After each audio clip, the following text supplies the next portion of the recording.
یہ کہانی ہے ایک ایسے نوجوان کی جس نے اپنی سوچ، اپنے الفاظ اور اپنے خوابوں سے تاریخ کا رخ موڑ دیا۔ یہ کہانی ہے چودھری رحمت علی کی، وہ شخص جس نے برصغیر کے مسلمانوں کے لیے ایک علیحدہ وطن کا تصور پیش کیا اور جس نے پہلی بار پاکستان کا نام دنیا کے سامنے رکھا۔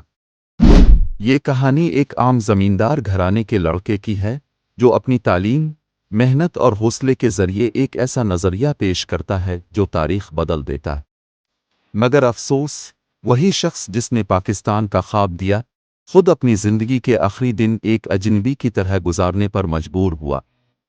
آئیے جانتے ہیں اس عظیم سپاہی کی کہانی جس کا نام تاریخ میں ہمیشہ زندہ رہے گا۔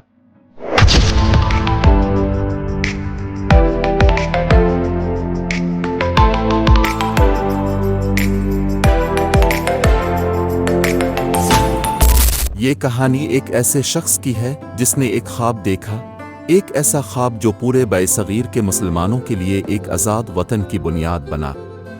یہ کہانی ہے چودھری رحمت علی کی، جنہوں نے نہ صرف پاکستان کا نام تجویز کیا بلکہ اس کے قیام کی جدوجہد میں اپنی جان لگا دی۔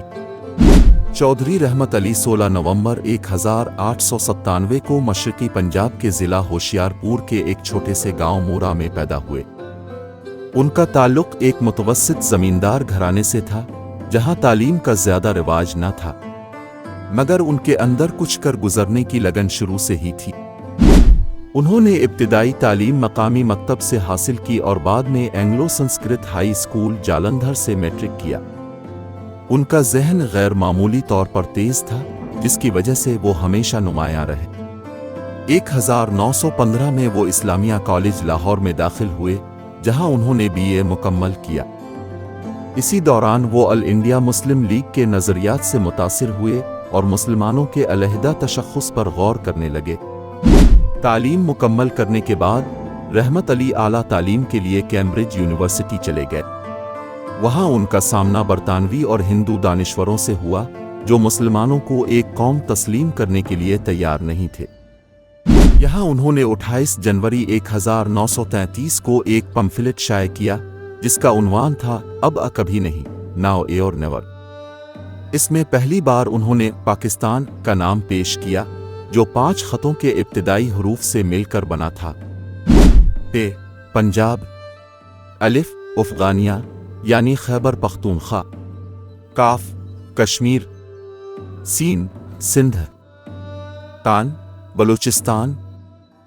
اس تصور کا مقصد ایک علیحدہ مسلم ریاست قائم کرنا تھا جہاں مسلمان اپنے دین، ثقافت اور حقوق کے مطابق زندگی گزار سکیں۔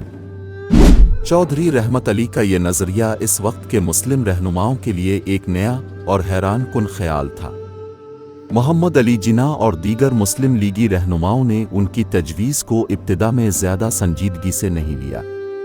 تاہم رحمت علی نے اپنی جدوجہد جاری رکھی اور مختلف تحریروں کے ذریعے اپنے نظریے کی وضاحت کرتے رہے۔ جب 1940 میں لاہور میں قرارداد پاکستان منظور ہوئی تو اس وقت رحمت علی کا دیا ہوا نام اور نظریہ مسلم قیادت میں مقبول ہونے لگا، اور پھر 1947 میں پاکستان ایک حقیقت بن گیا۔ پاکستان کے قیام کے بعد چودھری رحمت علی کو امید تھی کہ انہیں اس کا باضابطہ معمار تسلیم کیا جائے گا، مگر ایسا نہ ہو سکا۔ ان کے نظریات کو نظر انداز کر دیا گیا اور انہیں پاکستان میں زیادہ پذیرائی نہیں ملی۔ وہ شدید مایوسی کا شکار ہو کر دوبارہ انگلستان چلے گئے، جہاں وہ زندگی کے آخری دن تک ایک اجنبی کی طرح رہے۔ 3 فروری 1951 کو وہ انگلینڈ میں انتقال کر گئے اور وہیں کی مٹی میں دفن ہو گئے۔ آج بھی ان کی قبر کی بے بسی ہمیں یاد دلاتی ہے کہ بعض اوقات تاریخ اپنے اصل معماروں کو بھلا دیتی ہے۔ چودھری رحمت علی کی کہانی ہمیں سکھاتی ہے کہ بڑے خواب دیکھنے والوں کو اکثر تنہائی اور مایوسی کا سامنا کرنا پڑتا ہے، مگر ان کے خواب ہمیشہ زندہ رہتے ہیں۔ آج پاکستان کی پہچان، اس کا نام اور اس کی بنیاد انہی کے تجویز کردہ نظریے پر قائم ہے۔ یہ کہانی صرف ایک شخص کی نہیں بلکہ ایک نظریے کی ہے جو ہمیشہ زندہ رہے گا۔